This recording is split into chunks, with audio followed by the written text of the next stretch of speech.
This podcast is brought to you by Craft Beer and Brewing Magazine for those that love to make and drink great beer. Learn more online or subscribe at beerandbrewing.com or find us on social media at Craft Beer Brew.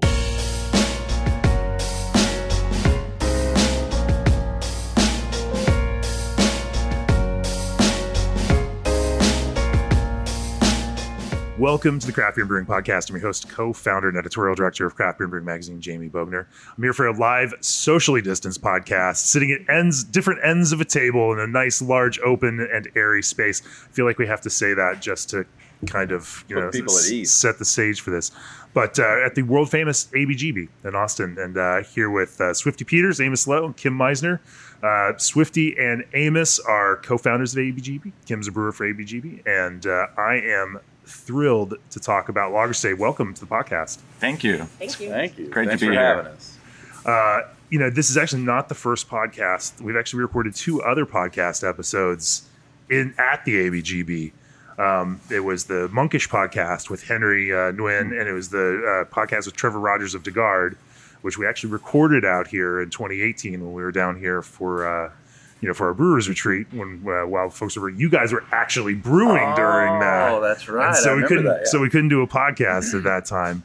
But I'm incredibly excited to get back and talk about lagers right here with this light up sign that says "Pills, Pills, Pills" right behind us. Obviously, it's a favorite subject of ours. Swifty's got his "Pills, Pills, Pills" shirt on. We're going to dive into Pilsners, and I'm going to specifically make that plural because it's not a singular thing here at the ABGB. We're going to talk about what makes their Pilsners different, some of the techniques they use. Obviously, a deep respect for tradition, but also not slavish to it. And we're going to dive into some of the ways that they think about constructing them and some of the finer techniques they use to make really compelling and incredibly award-winning lagers. Obviously, go look at the GABF Awards histories, and these folks have taken more medals than I could possibly count. I shouldn't say that because that would, I could probably count at least to 100, and I know it's not quite that many. I put it the wrong way. I don't want people to think Anyway, as the brewing industry's premier choice for glycol chilling, G&D Chillers has set the standard on quality, service, reliability, and dedication to their customers' craft. New this year, redundancy meets efficiency. G&D's micro-channel condensers are built with all aluminum construction, which eliminates galvanic corrosion. Using half the refrigerant of conventional condensers with fewer brazed connections translates to a lower GWP and less opportunity for leaks. Call G&D Chillers today to discuss your project or reach out directly at gdchillers.com. Also, this episode is brought to you by Sativa from BSG Hops Solutions. Meet the latest in the BSG Hops Solutions portfolio. Sativa, strong expressions of stone fruit, floral, and resinous pine flavors and aromas define this blend, crafted specifically for use in hazy IPAs and other hop-forward beers. Sativa is ideal for aroma, whirlpool, and dry hop additions to hazy and juicy IPAs or for any other hoppy styles where a combination of citrus, tropical fruit, and pine aromatics are desired. Go to bsgcraftbrewing.com to learn more or call 1-800-374-2739. So, give me the story of ABGB and give me, if you can wrap some of your individual paths into this too. Where was the start in brewing, and what was the career path that got each of you to where you are today here at this lager-centric brewery at the ABGB?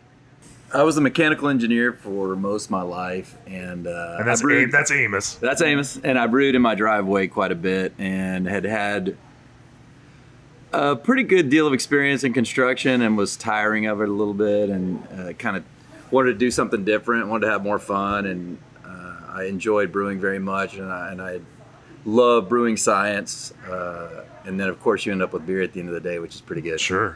So I would hassle Swifty. Swifty will talk to you here in a minute and tell you his story. He was at actually the Bitter End at that time, which was a pub here, and I would go in there and talk to him about lager beers and stuff because he started Live Oak, which he'll tell you about. Sure. And I just kept, practicing and getting better and saying that I was going to one day do this, and never actually got around to doing it. And a friend of mine, who was another co-founder, Kurt and Jill Noblock, used to come to UT games in Austin, and then we'd go to my house afterwards, and I had a couple beers on tap that I made, and then we'd of course have several beers and start talking about how he's moving to Austin and we're going to build a brewery and I'm going to be the brewer, you know? Right. And so really Kurt is the one that sort of drove it into being. I wanted to do it and I had these nice dreams while I was in my comfortable engineering career, you know? And leaving that behind to become a brewer didn't make any sense at the time. At that time, the only way you could really make a living brewing was own the brewery. The guys that were making all these great beers weren't really getting paid much. And so as an engineer, I did pretty well, and it didn't make any sense. Sure. But I have the best wife in the world, and when I brought the idea to her, she said yes, which is insane. And Kurt moved to Austin, and we started the project. We started planning and sort of figured out how we'd make it happen. Went through several different iterations of what we were going to do, and in that time, Swifty hired me to brew at Barton Springs, Uncle Billy's, and he was going to build another brewery, of which he had already built a couple. So he hired me to work there and sort of trained me up on that equipment and got me going and started in the professional realm. And I brewed 1 day a week for a while. And then I had a really challenging year, and I decided I was leaving engineering and going to be a brewer. And Kurt moved to Austin, and that the rest is history, I guess. And then later, sort of during the planning situation, we brought Swifty in, and Swifty joined the team, and we became a brewing juggernaut. And well, it was that's an understatement, but yeah. First construction juggernauts. We had to build the place, right? So we decided to come in here and make this happen. And my past career really helped. I had a lot of favors. Thank you to all my friends in the engineering and architectural world who helped me and saved me a lot of money and made this possible with the amount of money we had. So I received a lot of favors and love, and I appreciate that a great deal, and they know who they are. So first we had to build it, and then we got it built, and then we had to start making beer, and that's the fun part, right? Absolutely. We'll talk about that one in a second. Swifty, what's your career? It's a long and storied one. Well, the biggest point was realizing, like Amos, that you're going to give up your lucrative engineering career for basically not even half of that amount of money for who knows how long. So Live Oak was basically a startup with bootstrap money, no money. I think we started it for less than $300,000 back in '96 or '97, and it's just like my wife was very supportive. Anyway, it was amazing to go years and years and just kind of write IOUs and just pretend it's going to be okay, and we're going to make money someday. And now Live Oak has made it and survived, and I'm proud of it. Chip is doing great running it, and I was ready to get out and do something different. So that's when I started brewing at Bitter End. Amos and I would chat about lagers, and I had obviously been into making Czech style pills, and I love making German pills. I just, as a home brewer, I was just interested in making what was regarded as the best beer in the world, and at the time it was Pilsner Urquell. And so I was like, well, I want to make Pilsner Urquell. And so that's kind of how I got started making lagers, just because it was a challenge and it tasted pretty good. So that, that led us down this path where we started talking Czech Pilsner and German pills. And he was at Uncle Billy's a few times, and I said, come brew once a week, just tell your boss. And he did. And it just kind of, once we went to Chicago with Uncle Billy's and won a World Beer Cup medal, I think he was definitely sold on the idea of being a professional brewer. So that was great. We, as a pair, we were like, we had like similar thought processes as we were both engineers and like to use science instead of just kind of like the art of brewing. We're more of the science of brewing. So I think it works well, especially for the styles of beers that we really like, especially like lagers. So yeah, I was happy that he said yes, come join the team. I helped set up the brewery, and we kind of came up with the beer list. It was fine-tuned until we brought in a second lager as a full-time beer, and then on our 100th batch brought in a third lager as a full-time beer, making our lives a little more challenging in the process. But at the time, it seemed like a natural fit, and we were in love with the beer. That was Rocket 100, and everybody was like, oh, this should be full-time too. So anyway, and that's kind of where we are today with those three lagers full time, and then a rotating cast of lagers whenever we can get them on. Sure. When did Kim join the team? I think it was 1 year in. Was it 1 year in? Into ABGB? Yeah. Yeah. Then I did landscape architecture for a while, and I kind of had this is getting old, and I would always go to Bitter End and drink Bat City Lager, and then at Uncle Billy's, I fell into the axe handle, the pale ale craze, and eventually just started harassing them to see if I could just come intern. Back then, you didn't just get hired; you had to prove yourself, and so. Which means we don't pay you. Yeah, until you know exactly. what you're doing. Until so worked at Uncle Billy's with them for a little while, and then went out to Real Ale, and then got a call a couple years later.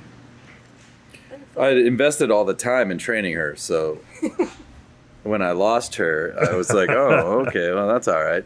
And the circumstances were what they were. But then as soon as we had ABGB going, and we had, right now we're in a strange time in the entire world, and businesses are slow and whatnot. But when we're busy, we're really busy. And it turned into a pretty obvious decision at that time. I was like, we need some muscle. We got to bring somebody else in here. And it was like, Kim is already ready. She's already trained her up in your program, sure. I totally trust her with my fermenters. I know, she's going to do the right thing. And so that was an easy decision for us. So let's talk about those beers themselves, and especially, those Pilsners and those Helles. Before we do, a brewery might have 99 problems, but your fruit supplier shouldn't be one. Old Orchard is already known for their quality concentrates, but they also pride themselves on consistent product and reliable supply. When brewers need assistance, Old Orchard is just an email, phone call, or even a text away. Based in Greater Grand Rapids, Michigan, better known as Beer City, USA, Old Orchard is core to the brewing community. To join their fruit family, learn more at www.oldorchard.com/brewer.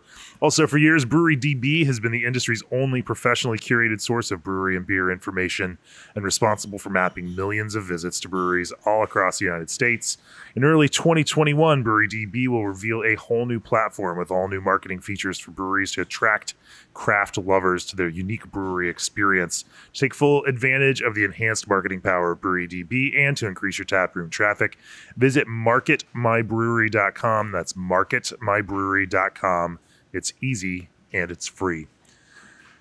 So you developed this interest in brewing lagers, and you launched ABGB with one in a year, or one or two lagers, and then keep adding Pilsners to this, and you also keep winning awards along the way because everybody else loves drinking your lagers. Talk to me about that over years then of first at Live Oak, and then at the ensuing breweries, like how you honed your idea of what Pilsner could and should be. Well, I'm a big believer in it tasting like you're in Europe. So that is probably the beginning of the process for me. Yeah. Is close your eyes. Does it taste like you're in Munich when you're drinking the Helles? And close your eyes. Does it taste like you're in Prague when you're drinking the Czech Pils? So definitely traditionalist. And there was none of that happening that I was aware of in '96 when we started Live Oak. Oh, no, as much. Craft beer was trying to get as far away from lager as it possibly could. Yeah, and there was for us, we were pretty into we did decoction brewing, and we did a lot of the old school, old world stuff. Really were gung ho, super labor intensive to the point where I don't necessarily recommend that anymore. And I love everybody who wants to do decoction. God bless them, but it's just too much work, I believe, for an everyday. Unless you have it plumb that way and you can just hit a button. Doing it by hand is really hard. I was going to say, you were doing it completely different. Yeah, Live Oak was and I don't know what today's dollars is, but 300,000 gets you maybe 600,000, maybe, whatever. And you can't build a brewery. And it was all dairy tanks and used equipment and modified, where we would pump the mash around and put it into the kettle and boil it and pump it back. Crazy stuff. But anyway, we thought it really was going to make a difference. Partly I started being skeptical of more of people would notice the difference. I thought it was more that we could get some notoriety from it, and that was part of it. Like Michael Jackson came to visit the brewery, and everybody, you know, of that guild was more into like the old traditional style of making beer, or European style of making beer. So it kind of got us some press. Still, when it's on, it's the best one of the best Czech pills in the countries for sure. And so then, I just carried that into when I go to a brew pub that I'm basically not, that I don't own, and all of a sudden I have to make a lager. It's a lot more challenging when the brewery's not designed for it. So neither the Bitter End or Uncle Billy's were designed to make lagers. So there was kind of a just do it as well as you can, like with what you have. Right. And so that's a lot of what you learn when you're, or a lot of learning is just using what equipment we have to get by. Only one of those breweries had a full-time lager. That was Bitter End. And all of it was done in Grundy's. Everything that the Bitter End did was ferment and then lager and then serve after a defiltration out of a Grundy. And it was all done in cold rooms. So there was no jacketing, no glycol. So, I mean, you can do anything. And the beers were good. The Bat City lager was good. It was like an amber-style lager. You can get it done, but it wasn't easy. And then when you start designing the brewery like we did here to actually make lagers, it's way better. And that's kind of like my thing with a lot of people jumping in thinking lagers is going to be fun to make because it's a trendy style. It's not easy for them because they're not designed, the brewery's not designed for it. So it's a little more challenging.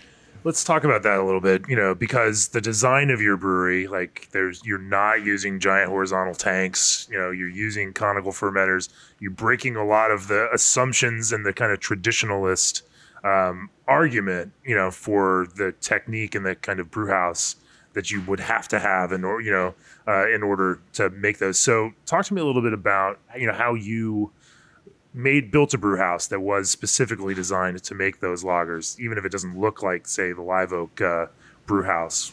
It's the Live Oak fermentation cellar and whatnot. It's more of a hybrid. We're, things evolve, right? And technology gets better, and you learn as you go and those kinds of things. And what we're doing we step our lagers usually, and then we go into a conical, and that makes our lives really, really a lot easier than trying to ferment in a horizontal tank.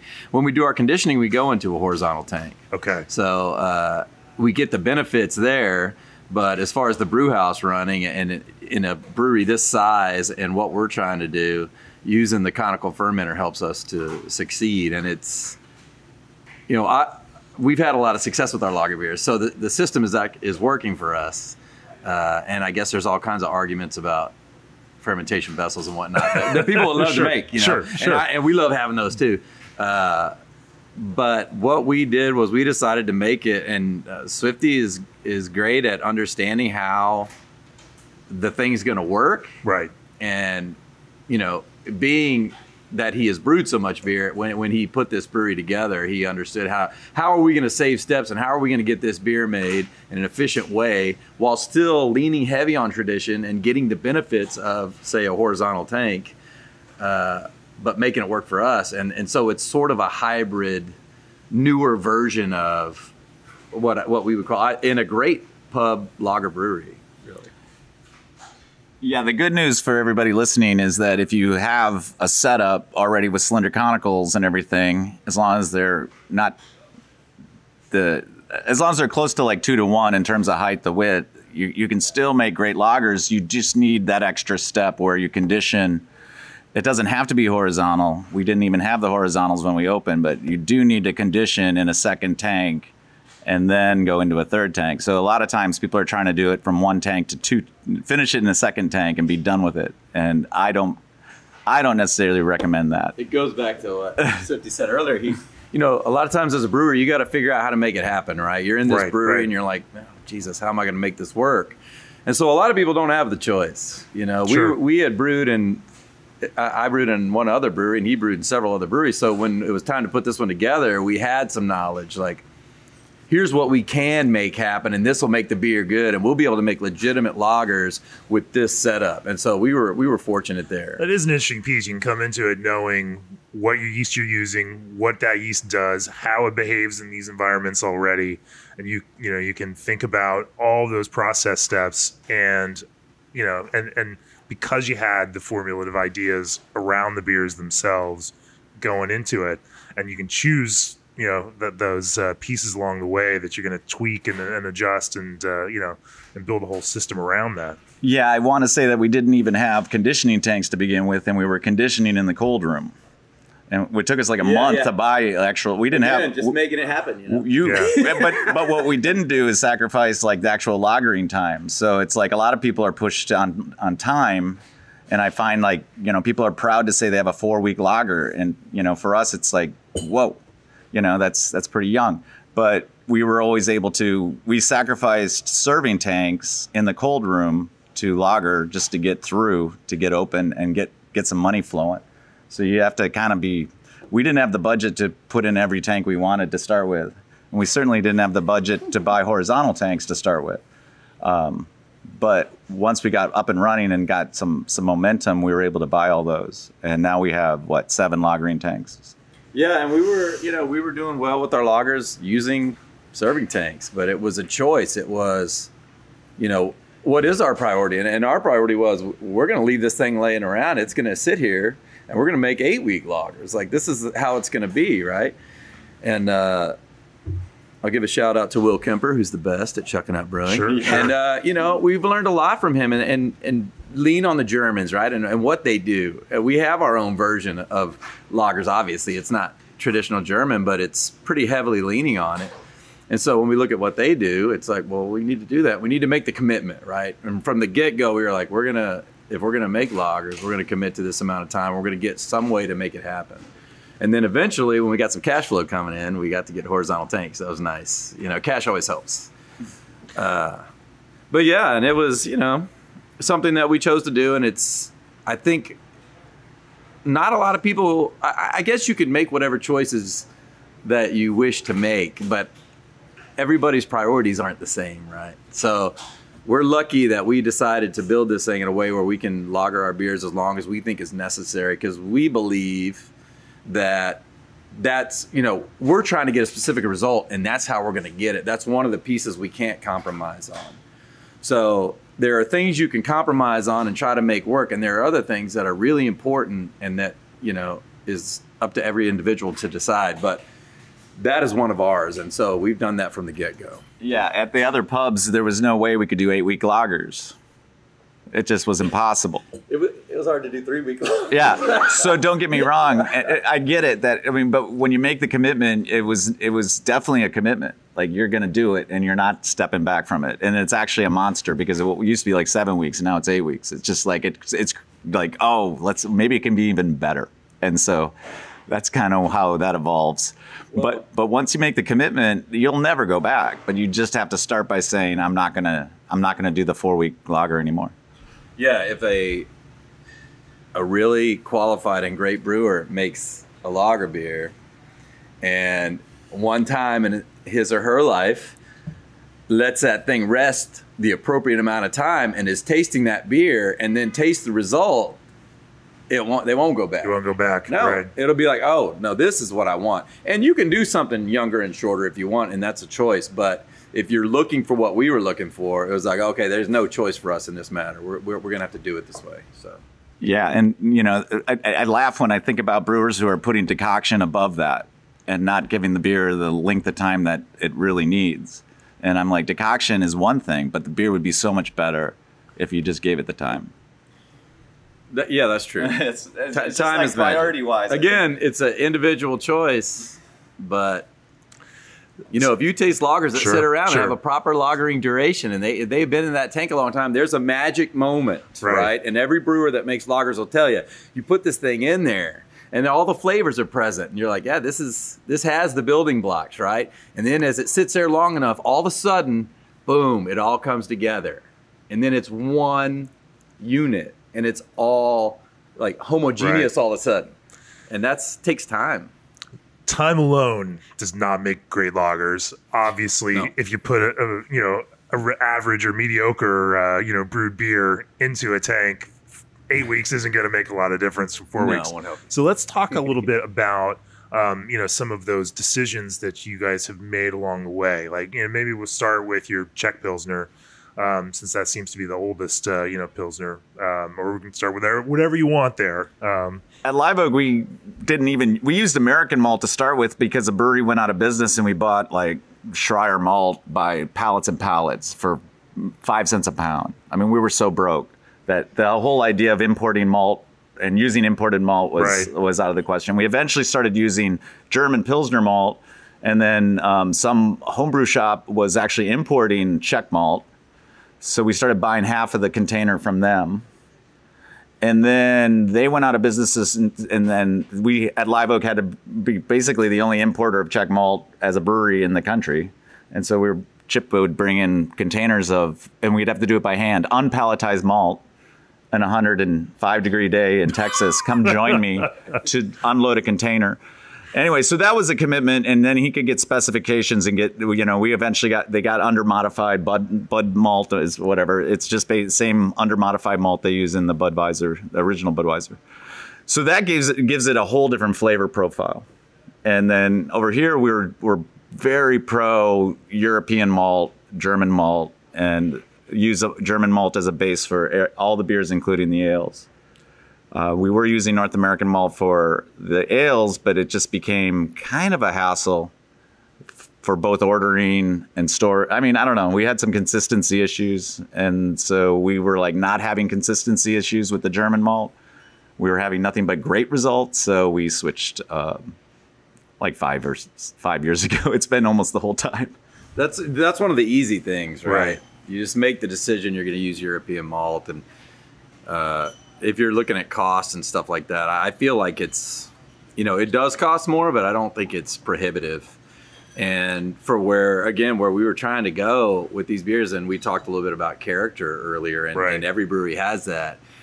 But that European character, and that's part of our sort of character is largely because of European ingredients. I mean, you can't get that sort of flavor from American malt. I mean, I'm sure the American maltsters out there are getting mad at me, but German malt, man, it's very distinctive. When you taste it, what do you think the difference is? Do you have a way to describe that difference in a sensory way? I guess I never thought about that. I guess German doesn't count. Yeah, it's funny because I mean, I don't think the North American malt necessarily tastes bad. It tastes fine for a lot of the beers.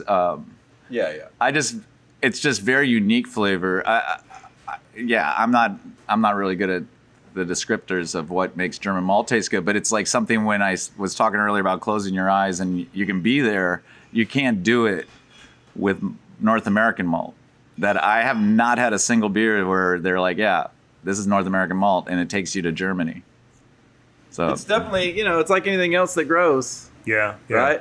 I mean, we use hops from Germany too, and it's all part of, sort of what we were chasing, and we copied and stole a lot of stuff from them. And it's like we wanted to make European style lagers, and European ingredients are obviously the sort of foundation upon which you build. Absolutely. If you're trying to get there. And so what is that thing that clicks with you that says this takes me to Germany?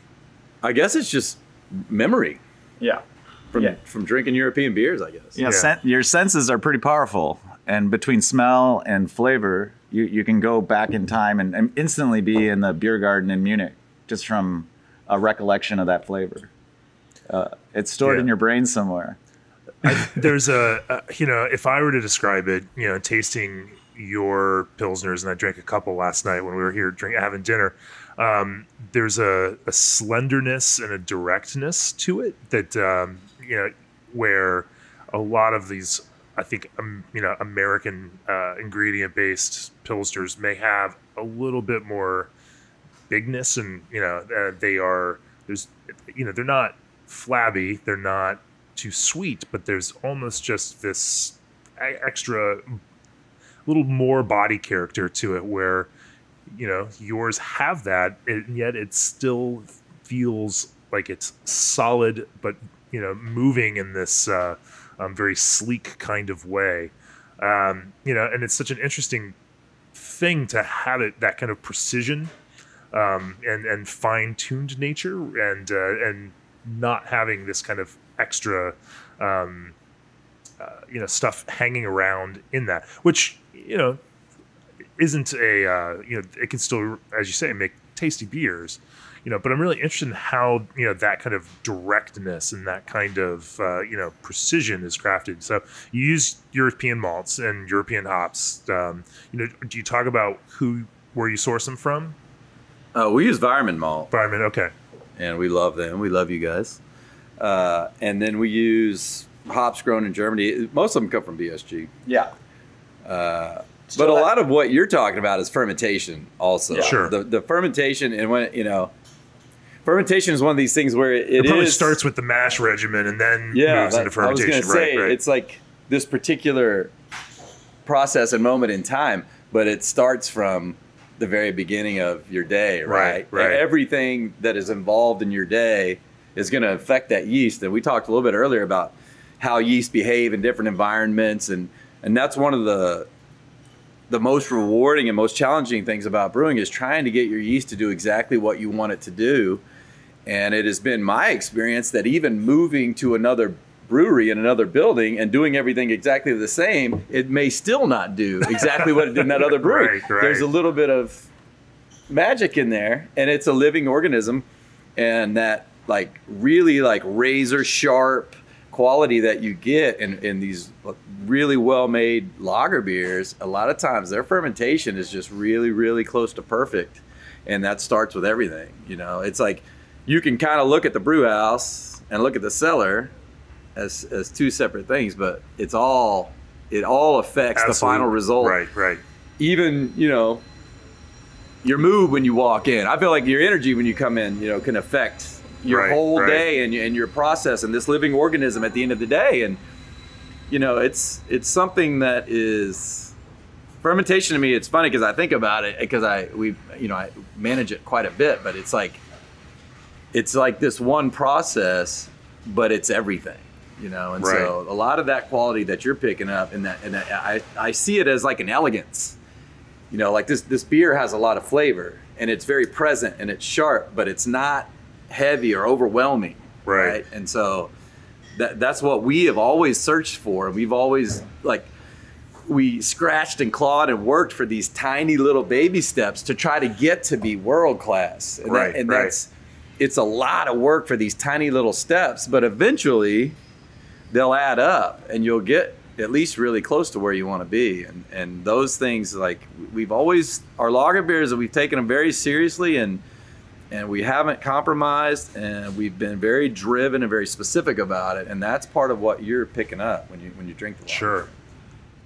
And we're pro filter. I'm definitely pro filter. We filter all the lagers so that I think it helps. Like what you're talking about is it gives them a focus, not leanness, but it takes out things that you don't need in your Pilsner, which is like additional body or an additional mouthfeel from protein mostly. And I think that it's important if you want to get, you don't have to serve them that way. Like I've had great Keller beers. We used to make a lot of Keller beer. They tasted good. Keller beer is great. But there's no way you're going to get to that when you're climbing the mountain, you got to kind of take a little tiny step at a time. And I think that's part of it. And I think a lot of people just think they can become a pro Pilsner brewer without taking that step. And I would recommend they take the step to filter their lagers.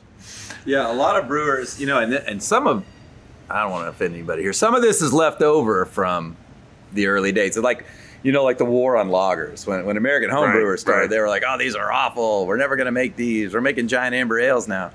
And I think there's still some sort of anti-filter sentiment left over from that too. But and again, it's a choice.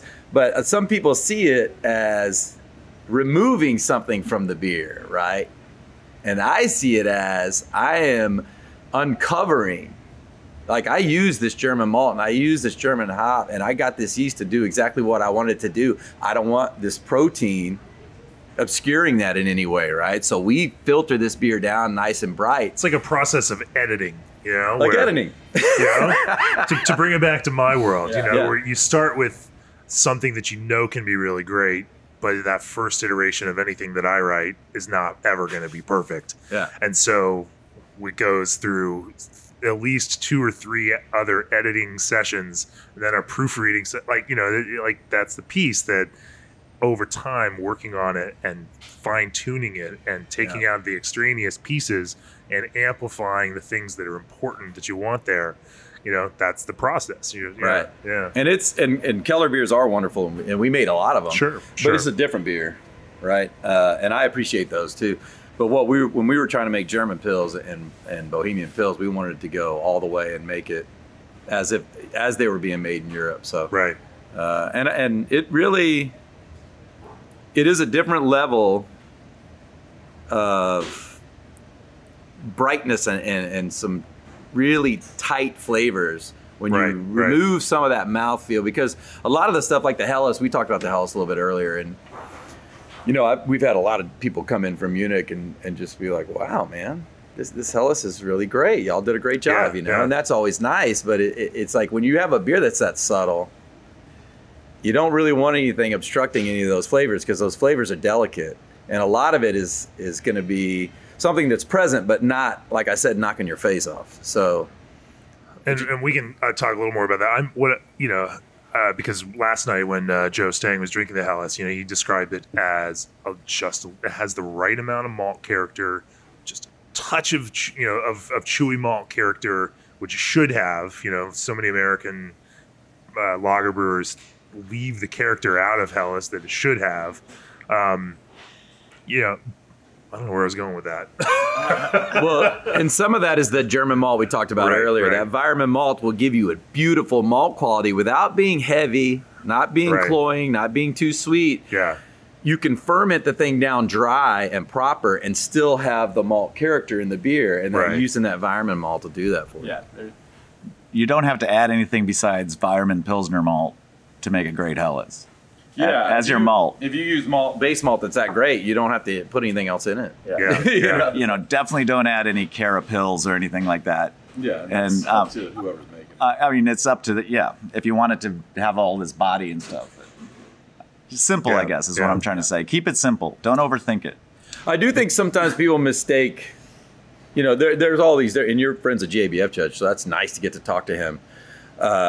Because there is some sort of misconceptions between sweetness and character, and that malt character that you get is not just residual sweetness; it's the flavor of that malt.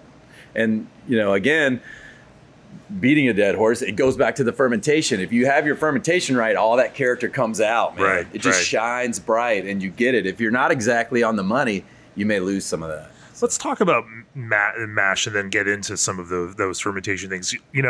As I've talked to other lager breweries like Ashley from Bierstadt, she's made that point that it's not one thing that makes great lager. It's 100 tiny things, and all of those small pieces add up to something bigger. And you all are saying the exact same thing here. It's all the little pieces. So I'm just, curious to dig into some of those little pieces are. And you don't have to give me all your secrets, because I know you've been working for decades to kind of own this. Our secret recipe. I already told you, just straight pills one. That's a big one. Yeah. Well, water. Yeah. We did a lot of experimenting with different water, and it was fascinating to me how all of a sudden it was having different effects on the yeast than I had thought about before, right? Changing your water hardness and the minerality and all the stuff that's in it. All of a sudden I started seeing things in yeast that I didn't think would be related to such things. And so I learned a lot there, right? But water's a big one. It's like, you can, and it's so complex, man. It's humbling to study water because it's so technical. And as soon as we start studying, as anyone who's read John Palmer's book, can certainly you can just spend your life studying that, right? And but to make great lager beers, you either have to be lucky and you live somewhere that has really nice water, or you have to sort of know enough about it to where again, that character that you're looking for is going to be able to come out because the fermentation will be right. Because if your water's not right, your yeast isn't going to act right. So and your hop character is a lot different too. Hop character can completely change if you alter your water hardness enough. Interesting, so we had some really at the time maybe not super great results, but we learned a lot from it. But it was like, oh my God, I had no idea you could affect the hop character so much by changing your water this much. Yeah. And so then we really dug in and started fine tuning it and trying to get exactly what we wanted. And we were able to do that, and that's something that has to be right. And she's right. It's a million little things. It's these tiny steps every time, not most of the time, right? And that's another commitment. It's like, you're going to have to come in here, even if you don't feel like it, and you're going to do every little thing exactly right every time. And that'll get you a long way, man. So I'm curious about that. Right. And it helps that you brew them all the time. That these are core beers, and and your lineup has been the same. Talk to me like how often or what that process was, and how many batches you made, and how many things you tweak before you thought you finally had it where you want it to be. It was mainly the main thing we changed the most, I guess, was water and yeast, pitching rates and temperatures and durations and all those things. That's where the majority of our time spent. The malt and hop bills, right? We already knew what those were. Yeah. We had made enough of those, so it was like we want this. The industry pills, which we're very fond of. We knew what we wanted it to be, and it's different than any beer that we'd made before. It's very similar, of course, right? Cousins, at least. But we knew what I wanted it to be, and the malt and the hop stuff was something that we had a lot of experience with. I mean, Swifty's been brewing since the beginning of time. So you don't look like it. You still look young. He's a kid, man. Yeah, the Tom Brady of But brewing. when you start changing your water, and you can tweak water every batch of beer you make, and you got to take all these notes, and you got to make sure you remember what you did, and go back. And then when the beer comes out, you sit down, everybody tastes the beer, and you go through this sensory thing, and you kind of discuss it. And man, you could do that forever. And then pitching rates, right? Fermentation temperatures, all these different things. You could spend your whole career doing that. Do you still do that? No, not much. Well, once you get the process dialed in, you just have to repeat. Yeah, and things yeah. you don't. I guess if you follow every detail, we don't see any surprises. Like every batch is the same. I can't tell you like a variation that I've seen in years and years on the three mainstay lagers. So it could be slightly hop related from year to year, but that's about maybe it. Pretty minor though. And it is, once you get there, it's like, oh, thank God. Yeah. And that's one of those things where, you could, and I was and I can't bring home the point enough about water. If people aren't really studying their water, some people are lucky and they have good water. They don't have to study it, but it's really interesting to modify your water and then watch the yeast and see what it does and taste the different hop flavors and characters and malt characters. It's really something. So by the time you get through messing with that for so long, when you get to where you want to get, it's like, all right, that's it. And you just stay right there, Let's talk about some of the parameters in water that you shift that you found, some of the changes that have had some real impacts. But first, ABS Commercial is excited to be a part of today's podcast. ABS is a full brewery outfitter offering brew houses, tanks, keg washers, and small parts. As a part of ABS Commercial's ongoing Give Back campaign, they'll be giving away an ABS Keg Viking keg washer in June, so make sure to periodically check the ABS Commercial Facebook page to find out when the contest opens and how you can enter to win a Keg Viking. Are there some specific tweaks that you found? Now, Austin's got quote-unquote characterful water.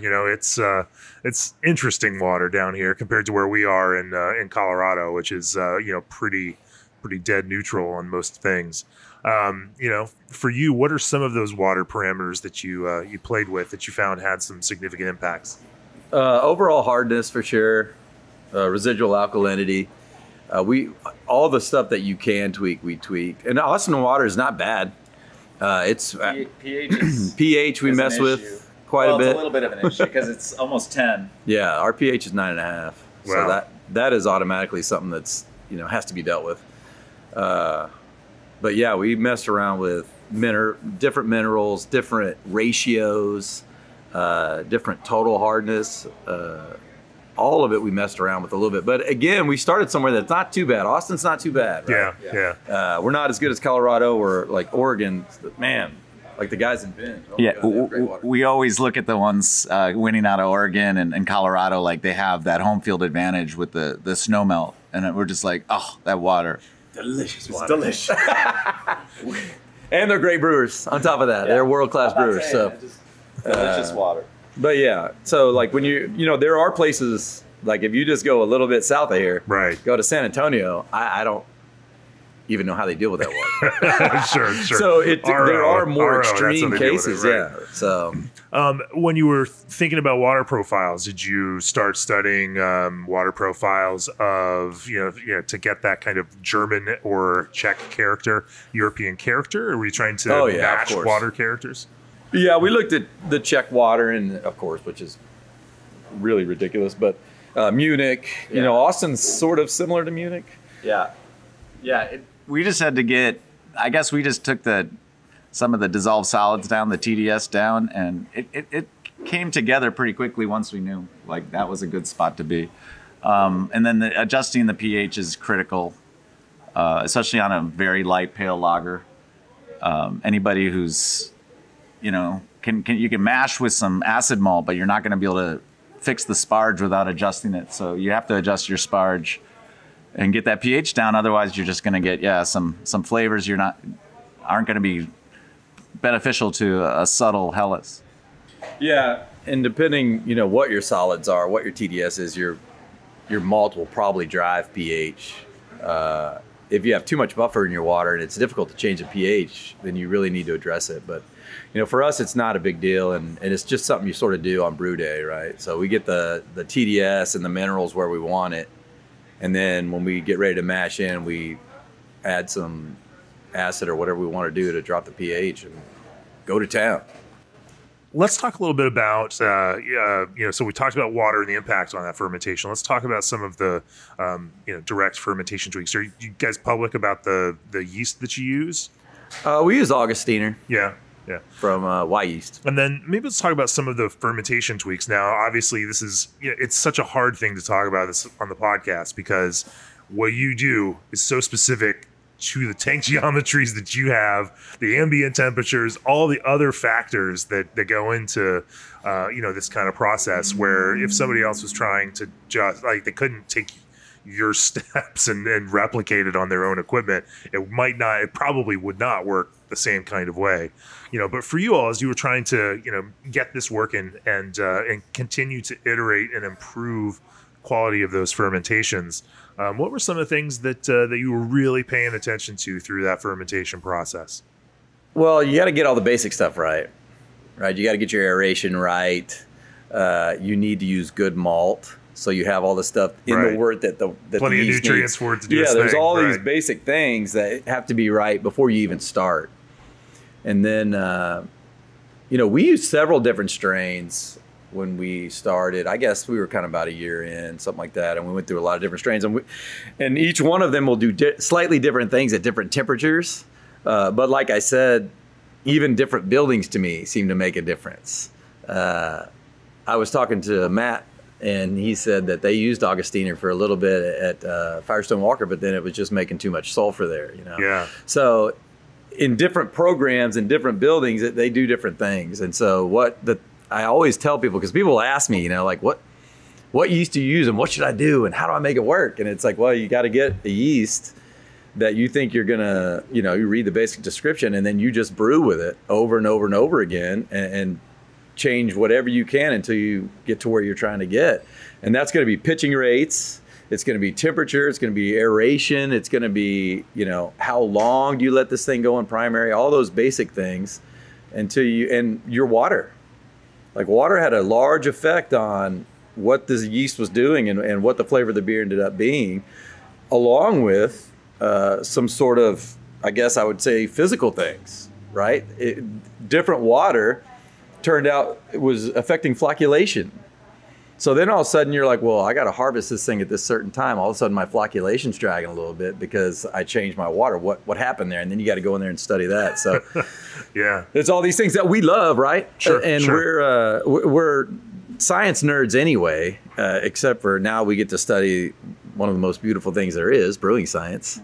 And so it's like everything changes. And like you said, even ambient temperature, like when you're fermenting and using yeast, our ambient is definitely a factor, right? Because it gets to be 106 degrees outside. Yeah. So it's hard to hold a building at one temperature when it gets that hot outside. So you have to sort of pay attention to those sort of things too. And so it's very complex, and it's something that's going to take iterations, and you just have to find what works for you and do it. I think there's some fundamentals though that, you just have to do. And one of them is cool your wort down to, as close to fermentation temperature as you can get it. And that affects your aeration. So a lot of people don't have the heat exchanger because they're designed for ale production. And they're not necessarily getting to, in the mid 50s or, something between 50 and 55 degrees is a nice place to be. And they're not even close to that. They're at 68 degrees and they're pitching their lager yeast at 68 degrees. And you're just cooling it with a cylinder conical at that point. And all of that to me is not what the Germans would do. And so we don't do it. And so, there's some building blocks. One is get a bigger heat exchanger. If you don't have the heat exchanger, find a way to cool it some more before you put the yeast in it. Yeah, hopefully there aren't a lot of people still doing that. That's one thing that sort of was pervasive, right? Because they would say, just a few years ago. Yeah, they would say, oh, you just go in low 60s and then pitch your yeast and then drop it down. And it was like, well, that's not really the best way to do that. So he's right. So if you don't have the heat exchanger to get the temp down, I sort of skip over those things. But like I said, the basic things have to be done right. You have to get your wort cooled down. You got to get it full of oxygen. And that's, another thing that varies that you need to look into too. Like how much aeration are you doing, and take some readings and see where you are and see if you want to maybe tweak that a little bit. And temperature has a large effect on that. But yeah, those basic things have to be done. And like I said, every time there is most of the time. Right, I mean, right. It'll be really obvious if you have beer somewhere that gets it right most of the time and not all the time. Yeah, and for us, we're not in a rush. Like, I think we have a traditional fermentation curve, or it takes, it's, whatever we go, about 1 degree Plato per day, or not quite that. And I think that's kind of very German, and we're good with that. But we see other breweries who are able to do twice that or whatever. I don't know how they're doing it. I still find that kind of mysterious. But I guess what I'm getting at is, the pitch rate will definitely affect future generations of your yeast and such, and you can definitely overpitch, and there's a lot of things that it has to be either temperature related or pitching rate or something, but something where they get a fermentation done a lot faster, including the large breweries that make lagers every day. You could definitely. I don't pitch a lot of yeast. I never discuss. If one of my friends came up and talked to me about it that was a brewer, I discuss it with them, but because they know. That doesn't mean anything. They got to figure out their own sort of pitching rates. But I'm definitely. I don't want somebody listening to say, well, Amos said that you have to pitch this much. And it didn't work. Didn't work. Yeah. But I am definitely on the low end. Yeah. Right? I don't overpitch. And that's the thing. Like, we built this brewery to have time. And so I call it dragging feet a lot. Like, I'm just dragging my feet, like I'm taking it easy. And that is a benefit of our situation is we're never in a hurry. Right. So we let that thing sit there and ferment very slowly, and that is a very German thing to do. And then, but again, pitch rates are very unique to each brewery, and everybody's got to figure out their own. But I sort of did that for over a year too, just different pitch rates, and took notes and drank beer, which is the good part. And so you got to get somewhere where you get enough reproduction, right? So you can keep managing this yeast and keep it happy and get enough generations out of it. Right. But also, I feel like you can overdo it, and that's a lot of yeast is sort of art and magic, and so there could be different discussions on that. And I'm speaking strictly from my own experience. Absolutely, I feel like if you get too much yeast in there, you might lose some flavors that you want. So it's definitely a balance. And some generation, perhaps. Yeah, like the repro is a big deal, right? So you're trying to, and that's another thing when you go in, you know, you're pumping your wort into the fermenter and you get this thing cooled down, you get this nice lag and you're taking it easy and you don't, you know, we personally don't want our yeast going into warm wort and going hooray and going ape shit. So right. We just sort of, you know, that's another thing is how do you get as many generations out of this thing as you can while still getting the results you're looking for? So it's all related, and lucky for us, it's a complex problem that needs a lot of thought. So it keeps us employed. Let's talk a little bit about finishing. Now, you mentioned filtration earlier. What does filtration look like for you? How, you know, is there a typical way that you go about doing that? And then, you know, in terms of carbonation, do you have any tricks up your sleeve in that regard?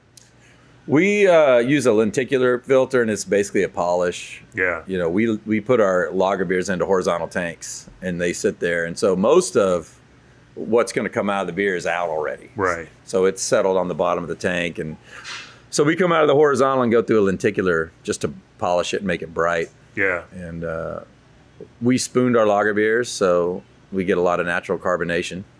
So depending on how that goes, we may have to top up here or there, but usually not. We usually just use natural carbonation on the lagers. Yeah. So the filtration for us is easy.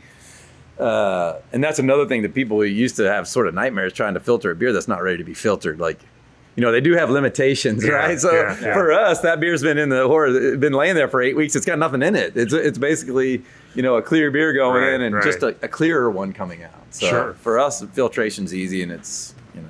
Yeah, I've heard of nightmares of trying to do a lenticular out of the uni tank, and I think it's just like, I think we're back to the fundamentals where you have to have it in a secondary conditioning tank, or else we really can't even continue the discussion of filtration and where you want to get to, because it has to have that. It's really, I guess it's really part of your filtration. Yeah, is you got to get the thing ready to be filtered, and I never really thought about that because we've always done it that way, but.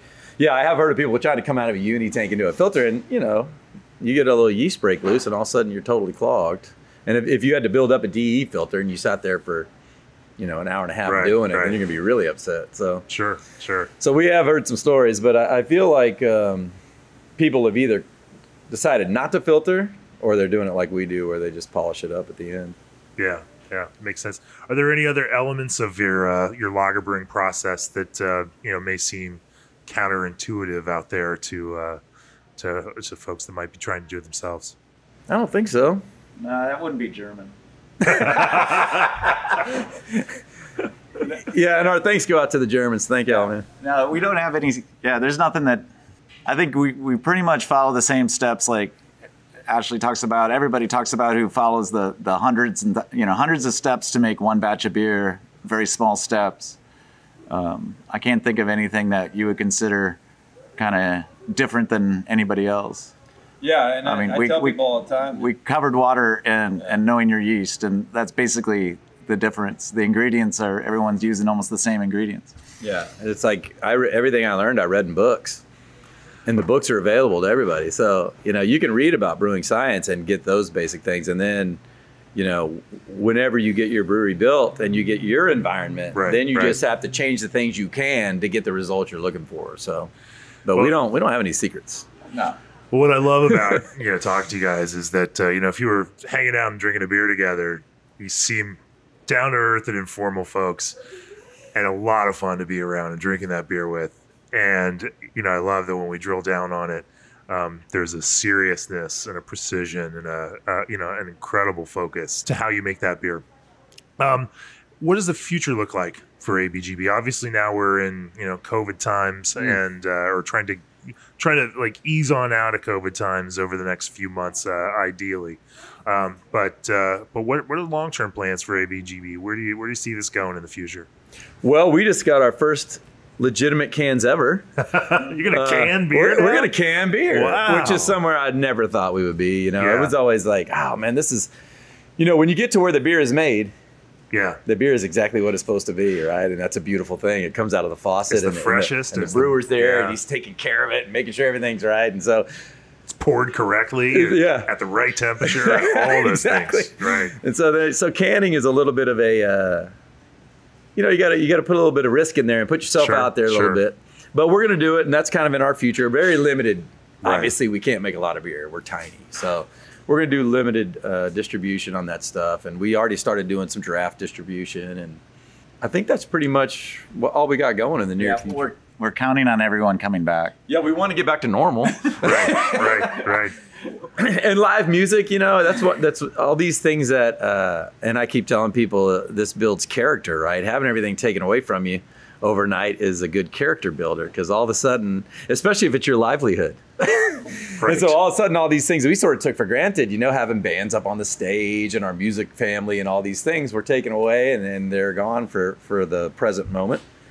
So we're looking forward to all that coming back, and I feel like it might be like Mardi Gras for 10 years. Like there's a lot of people that are like being very careful and being thoughtful. Absolutely. And all these good things and trying to do the right thing. And I think once they're able to come out and get really serious about drinking beer again, I think it's going to happen. So. It's such a funny thing. We always talk about, like, I think people were starting to get a little tired of beer festivals. Like, we've been doing this for enough time. They're taking them for granted. Yeah. Are we really going to go that, I mean, after this past year, I'm going to every single beer festival that I can go to. Yeah. And anybody who throws a beer festival will probably be guaranteed a good amount of success. There is a lot of pent up demand for socializing and the good old days. So we're looking forward to having music again. That's a big part of what we do. And so and some of the charity events we do with the bands are legendary. They're so much fun. Yeah, we have a Hell Yes, what we call the Hell Yes Project. That's our charitable arm of the ABGB, and it's very active in our community, and we've missed some of that because some of it is not feasible under these current restrictions, So we're looking forward to getting that done. We got a Can for a Cause that we're fixing to launch, and I think that's going to get us back moving, and maybe people can start coming together again, and we can start doing music shows and raising money and stuff like that. So I think that's one thing people miss is doing good, because it makes you feel so good, and when you're in a time like this of high stress levels and there's obviously things going on, it's easy to forget that you should be doing good and helping your community because you sort of go into this survival mode. So I'm really excited that we can get back to raising money and feeding kids and all those things that we like to do so much. So and things that I did take for granted. It was like, this is the ABGB, and look how it operates. And now I realize I should have been a little more appreciative of that, So I'm excited that we can get past this thing and get everybody together again. And the whole idea of the ABGB was to bring people together, right? Inclusion, and there's no TVs, you'll notice. It was all about sitting together and meeting each other. And I'm really looking forward to that. Even though it's a return, it still feels new to me. Like I feel excited about it. So luckily we don't have to do any big pivoting. Yeah, we can pivot back. Our pivot isn't like, we're gonna start like distributing beer across America. We're gonna try to get back to where we were, because it was super successful. Everyone loved it. It was like it seemed like it was a good fit for everybody. So nice place. Yeah, for sure. Well, I think that's a good place to wrap it up here. G&D Chillers is the brewing industry's premier choice for glycol chilling. Sativa is the latest in the BSG Hop Solutions portfolio. Get great quality and reliable supply from Old Orchard. Take full advantage of the enhanced marketing power of Brewery DB, and check the ABS commercial Facebook page to find out how to enter to win a keg Viking. Of course, if you'd like to support this very podcast, go to beerandbrewing.com, click on the subscribe button. And if you're a pro brewer, consider our new All Access Pro subscriptions to combine both of the magazines, exclusive online content, and more. So Swifty and Amos, if people want to learn more about ABGB, where do they find you guys in real life and on the internets? Well, we're at theabgb.com for information about just general information, and our store's there if you're interested in some really cool hats and stuff. And then you can write me personally at brian@theabgb.com if you have beer ideas or beer questions. And better yet, stop by. Oh yeah, and if you're in Austin, definitely stop by. We definitely take the time to talk to anybody, brewers who stop in.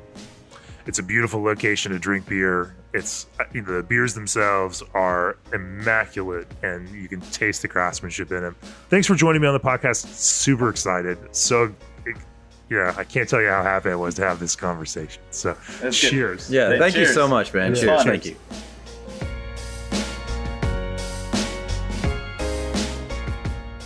This podcast is brought to you by Craft Beer and Brewing Magazine for those that love to make and drink great beer. Learn more online or subscribe at beerandbrewing.com or find us on social media at Craft Beer Brew.